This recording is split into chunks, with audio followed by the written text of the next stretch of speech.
Halo sobat pemirsa selalu mistis yang setia, malam ini kami akan membagikan sebuah kisah horor yang terinspirasi dari cerita dan kepercayaan yang berkembang di masyarakat. Kisah ini bukan untuk ditiru, melainkan sebagai pengingat bahwa jalan pintas menuju kekayaan seringkali menyimpan harga yang jauh lebih mahal dari yang kita bayangkan. Dengarkan kisah ini sampai selesai, karena tidak semua perjanjian bisa dihentikan begitu saja. Maya hidup di ujung keputusasaan. Setiap pagi, ia membuka warung kecil di pinggir jalan, menjajakan nasi goreng, nasi uduk, dan lauk sederhana. Meski bekerja keras dari fajar hingga malam, pelanggan tetap sedikit, utang warung menumpuk. Anaknya sering menangis karena lapar, dan suaminya entah kemana, meninggalkan beban hidup sepenuhnya di pundaknya. Suatu sore, Maya bertemu sahabat lamanya, Bu Maira, yang selalu terlihat tenang. Maya menceritakan semua kesulitannya. "Maira, aku sudah capek. Warungku sepi, utang menumpuk, anak-anak kelaparan. Aku tidak tahu harus bagaimana lagi," keluh Maya sambil menunduk. Bu Maira menatapnya serius, lalu berbisik, "Maya, aku tahu satu cara, tapi ini bukan jalan biasa. Gunung Kemukus. Orang percaya bisa mendapatkan rezeki cepat di sana, tapi jangan pergi sendirian, bawa pasangan, dan ritual ini harus dilakukan malam Jumat Pon tertentu. Kamu siap?" Maya terdiam. Hatinya berdebar, tapi putus asa membuatnya memikirkan saran Bu Maira. Ia tahu, ini mungkin kesempatan terakhir untuk mengubah nasibnya. Keesokan harinya, Maya mulai mencari pasangan ritual melalui media sosial. Beberapa orang merespons, tapi satu cat menarik perhatiannya, seorang pria bernama Denny, 45 tahun, ayah dari 2 anak, yang juga ingin memperbaiki hidupnya. Cat pertama, "Maya, halo, aku lihat profilmu. Apa benar kamu tertarik ikut ritual Gunung Kemukus?" Denny, "Iya, hidupku sulit, aku ingin perubahan." "Kamu sendiri?" "Maya, aku juga, warungku sepi, anak-anak butuh makan, utang menumpuk." Teman lama menyarankan ritual ini. "Denny, kamu sadar, ritual ini tidak main-main, kan? Harus serius dan dilakukan malam Jumat Pon tertentu." "Maya, aku sadar, aku siap, kalau memang harus bersamamu." "Denny, kalau begitu, mari kita tentukan malam ritual." Jumat Pon berikutnya jatuh pada tanggal 7 Maret tahun 2025. "Apakah kamu siap?" "Maya, siap. Aku akan menyiapkan segalanya. Kita lakukan sesuai aturan." "Denny, baik. Kita cat lagi sehari sebelum tanggal itu untuk memastikan kesiapan." Maya, setuju. "Semoga ini jalan bagi kita." Selama beberapa hari, mereka terus cat, membahas niat masing-masing, kesiapan mental, dan bagaimana ritual akan dilakukan. Saling mengenal lebih dalam, bercerita tentang keluarga, anak-anak, dan beban hidup. Menekankan bahwa ritual ini harus dilakukan dengan serius, dan risiko serta tanggung jawab sudah dipahami. Hingga Jumat Pon, tanggal 7 Maret tahun 2025, Maya dan Denny belum bertemu secara fisik. Mereka hanya membangun niat, komitmen, dan ketegangan melalui cat, menunggu malam ritual di Gunung Kemukus. Ini adalah awal dari perjalanan yang akan mengubah hidupnya, dan mengikatnya pada energi Gunung Kemukus. Setelah beberapa hari saling cat dan memastikan kesiapan, tiba waktunya Jumat Pon, 7 Maret tahun 2025. Maya berkemas, meninggalkan warung kecilnya untuk sementara. Perasaannya campur aduk, harapan, takut, dan penasaran. Perjalanan dari Tangerang ke Sragen dimulai. Maya menaiki bus malam antar kota, tujuan Terminal Pilangsari Sragen. Rute panjang melewati Jakarta, Cikampek, Purwakarta, Tegal, Solo, Sragen. Total perjalanan 10-14 jam. Sepanjang jalan, kabut pagi dan lampu bus menambah nuansa misterius. Maya melihat hutan, sawah, dan desa yang sepi, membangkitkan rasa takut sekaligus penasaran. Di dalam bus, Maya memikirkan pesan terakhir Denny, "Pastikan kita siap secara mental. Ritual ini bukan main-main. Energi Gunung Kemukus bisa terasa sampai jauh." Malam hari, Maya tidak bisa tidur. Bayangan ritual, kabut gunung, dan cerita mistis dari Bu Maira terus menghantui pikirannya. Ia bertanya-tanya, apakah Denny akan muncul di terminal sesuai janji, dan apakah mereka siap menghadapi apa yang menanti di Kemukus. Setelah perjalanan panjang, bus tiba di Terminal Pilangsari Sragen pagi hari. Maya turun, menyesuaikan napas, mengatur langkah. Terminal tampak ramai, tapi Maya hanya fokus pada satu hal, menemui Denny dan melanjutkan ritual. Sementara itu, Denny juga sudah menunggu, siap dengan tas kecilnya. Namun, mereka belum bertemu langsung di terminal. Maya hanya melihat dari kejauhan bayangan seorang pria yang terlihat sesuai deskripsi. Mereka masih menunggu waktu yang tepat untuk memulai perjalanan kaki ke Gunung Kemukus, agar sesuai dengan malam Jumat Pon ritual. Kabut tipis menyelimuti terminal di pagi hari. Angin membawa aroma tanah basah dan dedaunan, membuat suasana terasa mencekam namun memikat. Maya merasa jantungnya berdetak lebih cepat, seperti energi Gunung Kemukus sudah mulai terasa meski mereka masih jauh. Di dalam hati, ia tahu, perjalanan ini bukan hanya fisik, tapi juga perjalanan spiritual, dan apa yang menanti di Kemukus akan menguji keberanian, niat, dan moral mereka. Maya duduk di bangku terminal, menunggu cat terakhir dari Denny. "Denny, aku sudah di terminal. Tunggu aku sebentar lagi, kita mulai perjalanan ke Gunung Kemukus setelah maghrib. Pastikan tubuhmu siap." Maya balas cat, "Siap, aku akan menunggu." Semoga semuanya berjalan sesuai rencana. Perjalanan dari Tangerang ke Sragen bukan sekadar perjalanan fisik, tapi juga uji kesabaran dan ketegangan mental bagi Maya. Terminal Pilangsari menjadi titik awal. Disinilah semua persiapan terakhir dilakukan sebelum mereka melangkah ke Gunung Kemukus, menghadapi ritual mistis Jumat Pon yang akan mengubah hidup mereka. Sesampainya di lokasi, Bu Maya dan Pak Denny tidak langsung melakukan apapun. Mereka terlebih dahulu menemui seorang kuncen, pria tua berwajah tenang dengan suara berat dan tatapan tajam, seolah sudah mengetahui maksud kedatangan mereka sejak awal. Kuncen itu menjelaskan dengan pelan namun tegas, bahwa pesugihan di Gunung Kemukus dikenal tanpa tumbal dan terlihat mudah, tetapi tidak boleh disepelekan. Ia lalu menyebutkan syarat utama ritual. Kalian harus melakukannya 7 kali pada malam Jumat Pon, dengan pasangan yang sama, dan setiap ritual dilakukan dari malam hingga menjelang subuh.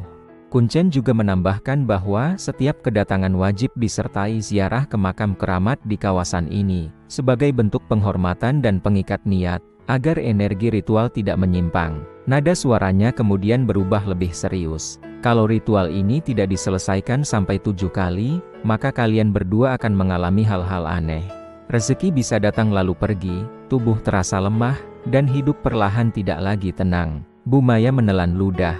Pak Denny terdiam, merasakan hawa dingin merayap di punggungnya meski malam belum sepenuhnya turun. Sebelum mereka bertanya lebih jauh, Kuncen menambahkan, di sini juga sudah disediakan penginapan khusus. Bisa kalian sewa untuk malam ritual. Tempatnya sederhana, tapi memang diperuntukkan bagi orang-orang seperti kalian. Penjelasan itu membuat Bu Maya dan Pak Denny sadar, bahwa apa yang akan mereka jalani bukan sekadar mencoba peruntungan, melainkan sebuah perjanjian tak tertulis yang harus dipenuhi sampai tuntas.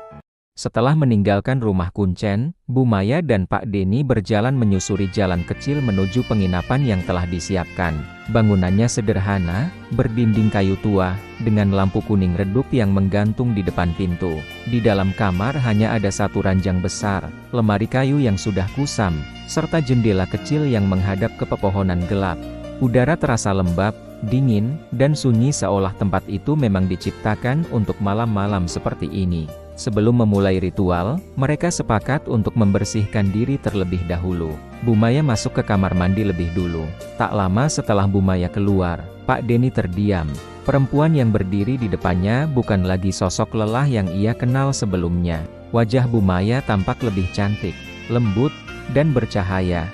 Matanya jernih, gerakannya anggun, seperti ada energi asing yang membungkus tubuhnya. Giliran Pak Denny masuk ke kamar mandi.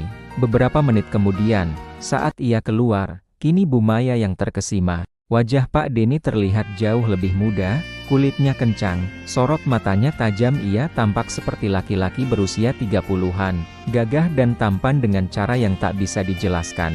Mereka saling menatap, bingung sekaligus terpikat oleh perubahan yang terjadi begitu cepat.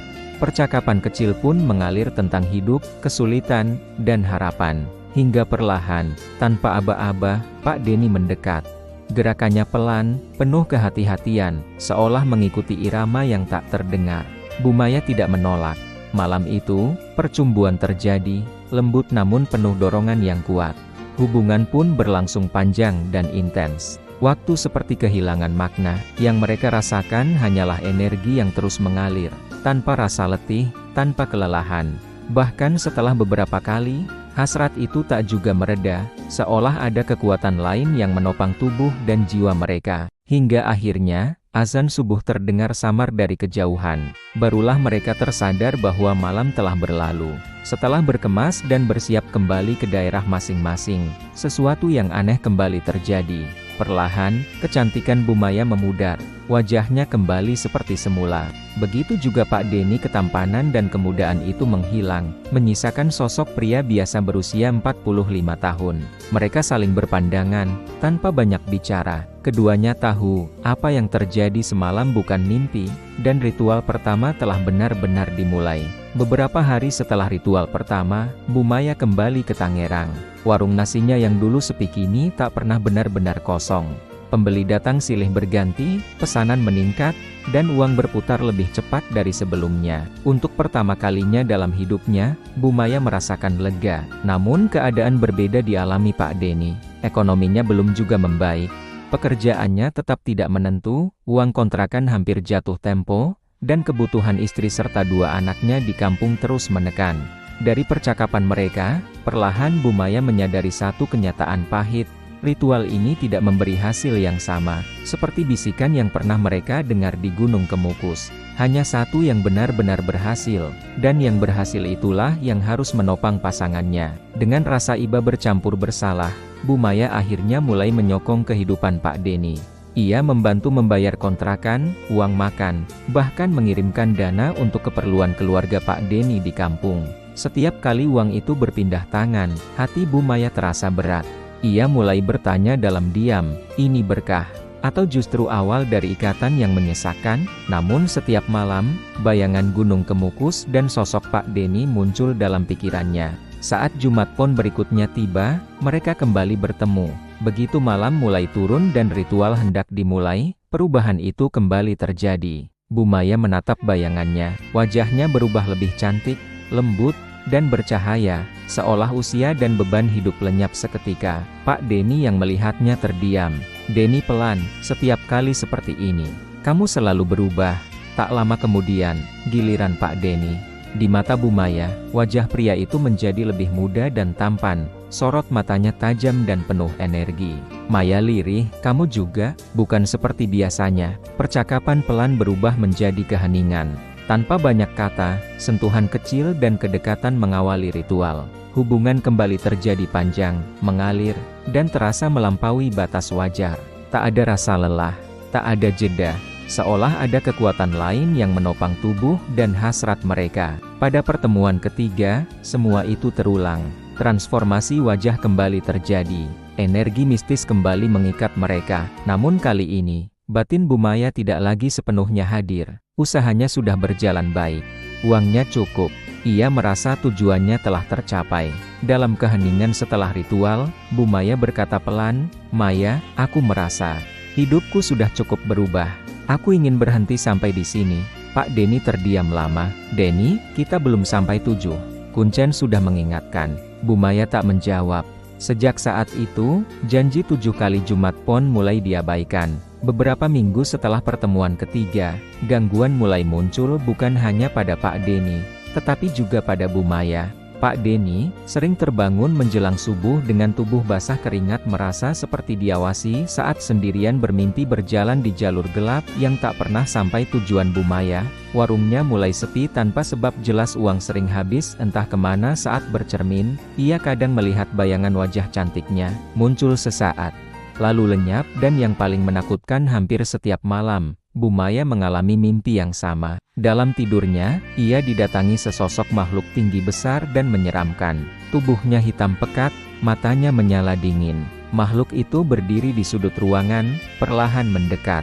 Dengan suara berat dan mengancam, sosok itu berkata, janji belum lunas. Apa yang kau mulai, harus kau selesaikan. Terkadang tangan panjang itu terulur, seolah hendak mencengkeram nyawanya. Bu Maya terbangun dengan napas tersengal, keringat dingin mengalir, dan rasa tercekik yang masih tertinggal di lehernya. Disitulah Bu Maya akhirnya sadar, ritual yang ditinggalkan setengah jalan tidak pernah benar-benar berhenti. Awalnya Bu Maya masih mencoba bertahan, Ia mengira semua gangguan itu hanya efek kelelahan dan pikiran yang terlalu penuh. Namun suatu malam, teror itu menembus batas tidur. Saat warungnya hampir tutup, lampu tiba-tiba berkedip. Angin dingin menyusup masuk, membuat pintu berderit pelan. Bu Maya menoleh ke arah dapur dan untuk sesaat, ia melihat bayangan tinggi besar berdiri di sana, persis seperti sosok yang datang dalam mimpinya. Ketika Bu Maya berkedip, bayangan itu lenyap. Namun aroma tanah basah dan hawa dingin masih tertinggal. Malam itu, Bu Maya jatuh sakit. Tubuhnya lemas, dadanya sesak, dan napasnya pendek-pendek. Beberapa pelanggan melihatnya pucat, seperti kehilangan darah. Warung terpaksa tutup lebih awal. Di tempat lain, Pak Denny mengalami hal yang tak kalah mengerikan. Dalam perjalanan pulang dari kerja serabutan, motornya tiba-tiba oleng di jalan sepi. Ia merasa ada yang menarik dari belakang, membuatnya hampir terjatuh. Saat menoleh, tak ada siapa-siapa. Sejak malam itu, Pak Denny yakin satu hal, mereka tidak bisa berhenti begitu saja. Peringatan terakhir dari Kuncen. Dengan sisa tenaga dan keberanian, Pak Denny menghubungi Bu Maya. Suaranya bergetar. Ini bukan kebetulan, kita harus kembali ke Kemukus. Kalau tidak, aku takut ini akan makin parah. Bu Maya menangis. Ia akhirnya mengakui bahwa sosok dalam mimpinya sudah mulai muncul di dunia nyata. Mereka sepakat menghubungi Kuncen. Jawaban Kuncen singkat, namun membuat darah Bu Maya dingin. Kalian berhenti di tengah jalan. Energi sudah terlanjur terikat. Kalau tidak dilanjutkan, yang menagih akan datang sendiri. Bu Maya bertanya dengan suara gemetar, kalau kami tidak sanggup melanjutkan. Kuncen terdiam sejenak, lalu menjawab pelan, maka bersiaplah kehilangan apapun yang sudah kalian dapatkan. Bahkan, diri kalian sendiri. Pilihan yang menyesakkan. Bu Maya kini berada di persimpangan paling gelap dalam hidupnya. Jika ia melanjutkan ritual, ia harus kembali pada ikatan yang ingin ia tinggalkan. Jika tidak, teror itu akan terus menekan, mungkin sampai merenggut nyawanya. Setiap malam, sosok tinggi besar itu kini tak lagi hanya mengancam. Ia berdiri lebih dekat. Wajahnya semakin jelas, dan suaranya semakin keras. Waktu hampir habis, Bu Maya menatap langit malam dari depan warungnya yang kini sepi. Di kejauhan, suara angin terdengar seperti bisikan nama Gunung Kemukus. Ia tahu, perjalanan ini belum selesai, dan babak paling berbahaya baru akan dimulai. Setelah malam-malam panjang yang dipenuhi teror, Bu Maya akhirnya mengambil keputusan terbesar dalam hidupnya. Ia memutuskan untuk tidak melanjutkan ritual itu apapun risikonya. Bukan karena ia berani, tetapi karena ia lelah hidup dalam ketakutan. Dengan sisa keyakinan yang ada, Bu Maya menemui seorang orang pintar yang dikenal mampu mengakhiri ikatan ritual yang belum tuntas. Orang itu tidak banyak bicara, wajahnya tenang, namun peringatannya jelas. Mengakhiri ikatan seperti ini bukan untuk mengembalikan kekayaan, tapi untuk menyelamatkan jiwa. Ritual pembersihan. Ritual pembersihan dilakukan sederhana namun hikmat. Bu Maya diminta membersihkan niat, mengakui kesalahan, dan melepaskan apapun yang pernah ia minta bukan pada tempatnya. Doa-doa dibacakan, air digunakan untuk membersihkan tubuh dan batin. Saat ritual berlangsung, Bu Maya merasakan sesak yang perlahan menghilang. Seperti beban berat yang selama ini menekan dadanya, kini dilepaskan satu persatu. Untuk terakhir kalinya, bayangan sosok tinggi besar itu muncul di benaknya, namun kali ini menjauh, memudar, lalu lenyap.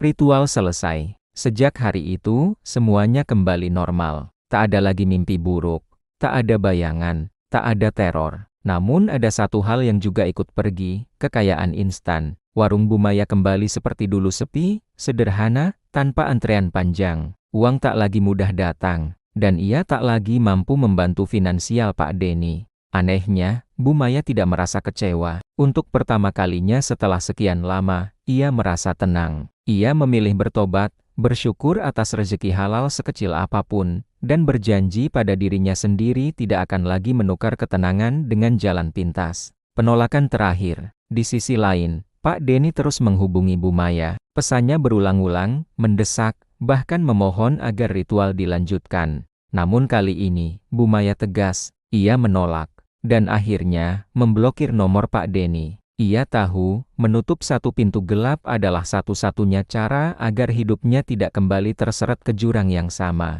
Penutup dan pesan moral. Kisah Bu Maya adalah pengingat, Tidak semua yang tampak mudah itu membawa kebaikan.